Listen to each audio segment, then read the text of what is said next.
Ammeter क्या होता है बच्चों? एमीटर एक ऐसी इलेक्ट्रोमेजिंग डिवाइस है use to measure electric current, ठीक है। सर्किट डायग्राम कैसे बनाओगे भाई? देखो आपने टोटल अमाउंट ऑफ करंट दिया, ठीक है। अच्छा सर्किट डायग्राम क्या है? हमने बेसिकली हमें कन्वर्जन करवाने गैल्वानोमीटर के एमीटर में, तो बेसिकली हमें डायग्राम ऐसे बनानी है कि हमने शंट रेजिस्टेंस यानी कि लो रेजिस्टेंस को गैल्वानोमीटर के पैरेलल लगा देना। पैरेलल का मतलब क्या होता है बेटा? पैरेलल का मतलब होता है आगे सामने, एक दूसरे के आमने सामने। एक दूसरे के आमने सामने नहीं है क्या? है नहीं बेटा, तो एक दूसरे को मैंने इन दोनों को पैरेलल कनेक्शन में लगाया। कैसे लगाया?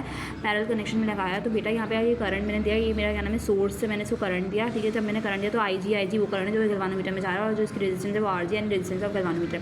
मेरा बेटा जो यहाँ पे करंट जा रहा है वो आई माइनस आई जी। क्यों? टोटल करंट में से आप गैल्वानोमीटर के करंट को माइनस कर दोगे तो वही करंट जो बचेगा वही क्या नाम है शंट रेजिस्टेंस में जाएगा, लो रेजिस्टेंस में जाएगा। इस केस में लो रेजिस्टेंस को आप शंट रेजिस्टेंस बोलो, ठीक है। वर्डिंग को आप खुद पढ़ लेना, मैं आपको यहाँ पे ना बता रही हूँ, क्योंकि क्या नाम है इसको मैंने शंट रेजिस्टेंस को यानी कि लो रेजिस्टेंस को और गैल्वानोमीटर को एक दूसरे के क्या लगाया? पैरेलल लगाया है ना बच्चों। तो इस केस में वोल्टेज क्या होगा? सेम होगा। इस केस में वोल्टेज क्या होगा? सेम होगा, यानी कि शंट का वोल्टेज और गैल्वानो का वोल्टेज सेम होगा। और ओम्स लॉ के मुताबिक आपको पता है वोल्टेज की वैल्यू, वोल्टेज से क्या होता है? आई आर के, यानी करंट और रेजिस्टेंस के।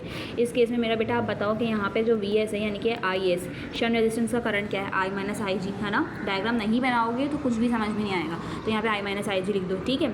और क्या नाम है आर क्या होगा? आर तो आर एस है, तो यहाँ पे आर एस लिख दिया, ठीक है। नाम है आई जी, वो क्या नाम है गैल्वानोमीटर का करंट क्या है? गैल्वानोमीटर का करंट है आई जी, तो यहाँ पे आई जी डाल दिया। उसकी रेजिस्टेंस क्या है? आर जी, तो आर जी डाल दिया। इतनी बात समझ में आ गई? हमेशा आपको ना रेजिस्टेंस को ही कैलकुलेट करना है, तो आपने रेजिस्टेंस यहाँ पे लगाई, मल्टीप्लाई में करके डिवाइड करवा दिया। है इससे कुछ ज़्यादा आसान कुछ भी नहीं है, इससे ज़्यादा आसान।